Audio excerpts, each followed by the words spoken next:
The first professional killers in history. Madmen who invented terrorism? The Assassins. A small religious group that, without the slightest exaggeration, held vast and powerful empires in fear, and whose legend spread across continents. The very mention of assassins made men who are considered one of the best and most fearless warriors in history sleep in armor. Today they inspire countless myths, writers, filmmakers, and game creators. It was the super-popular Assassin's Creed series, which crossed the mark of 100 million copies sold, that made these guys heroes of our time. But how much truth lies behind the image of the perfect killer? First and foremost, the assassins were not a cult or a secret order of chosen ones, they were an entire people.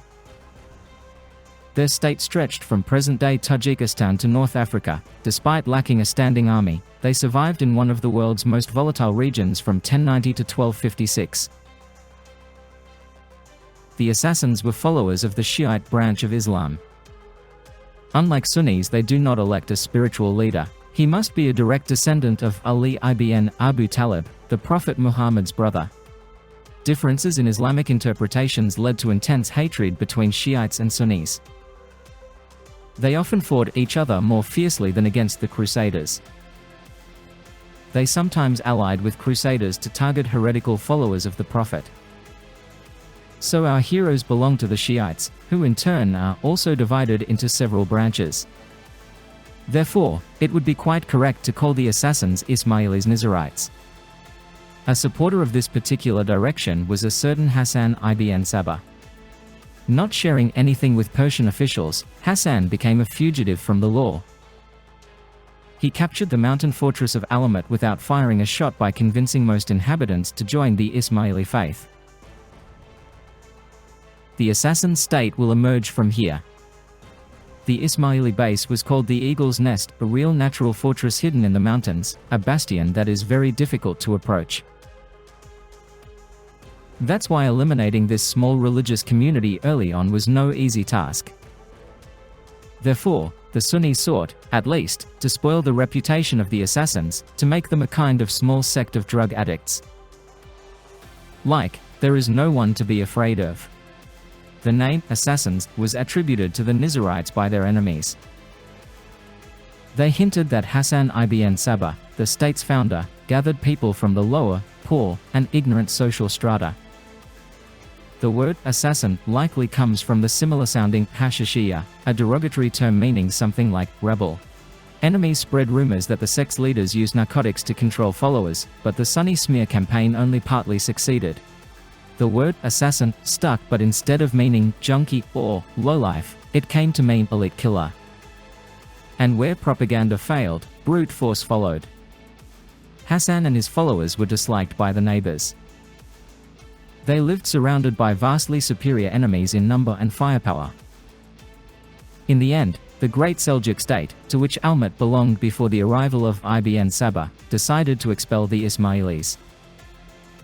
In certainty, they were given an advantage in military strength by 300 times. Of course, Hassan could not confront such a vastly superior enemy in open battle. To survive, he invented what we now call asymmetric warfare. The idea was to kill the main man in the enemy camp, Nizam ul-Mulk. He was a fierce opponent of all small branches of Islam, including the Ismailites. Nizam held great power, so killing him gave the assassins a chance to survive. To complete the task, Sabah created a special group among his most loyal followers. They were taught the art of close hand-to-hand combat, the use of a dagger, camouflage, acting, the language and traditions of the region in which the victim was to be eliminated. Everything was designed to gain trust, get close, and deliver a fatal blow. This special modern unit is linked to the word assassin now. Initially, Hassan's spy infiltrated the victim's inner circle in their first high-profile operation. He gathered all the necessary information about ul-Mulk's schedule, preferences, and protection. Only after that Sabah drew up a detailed plan for the operation. His agent pretended to be a religious ascetic, a holy man. This is where the acting lessons paid off. Ul-Mulk believed, There was a tête-à-tête with the enemy, who coolly completed the task. This murder was a real triumph, a grandiose advertisement. Opponents hesitated to challenge the assassins again. If they could reach Nizam, they could reach anyone. The assassins might lose the war, but the enemy leader wouldn't live to see victory. Better to enjoy power's luxuries, harems, servants, and widespread respect. The assassins managed to cool the ardent temper of powerful enemies. Moreover, now they made everyone around them tremble, literally sleep with their eyes open. Hassan decided to build on this success. His followers orchestrated many high-ranking official assassinations. These were precise, targeted strikes, not mass killings. Chosen scoundrel was killed with a dagger. Often, the assassin did not even attempt to flee. He embraced death, believing he was destined for a better world. This further scared the enemies and fueled the belief that the assassins acted under the influence of drugs. But historians smash this myth to the ground. A drunk person cannot carefully plan and commit murder. And the teachings of Sabah did not allow this.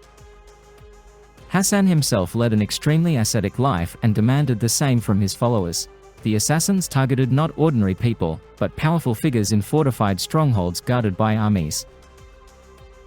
The challenge grew since assassins struck up close with daggers to ensure no chance of survival. Over time, Hassan built a vast network collecting intelligence from across the region.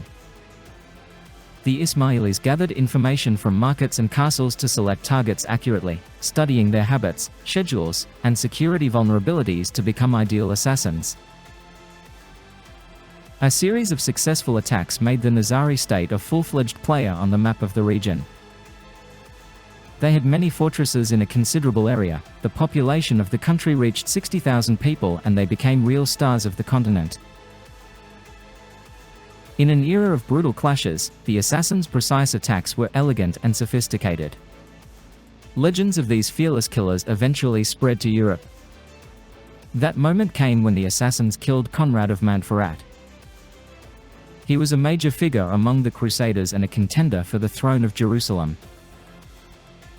But that wasn't why he caught the assassins' attention.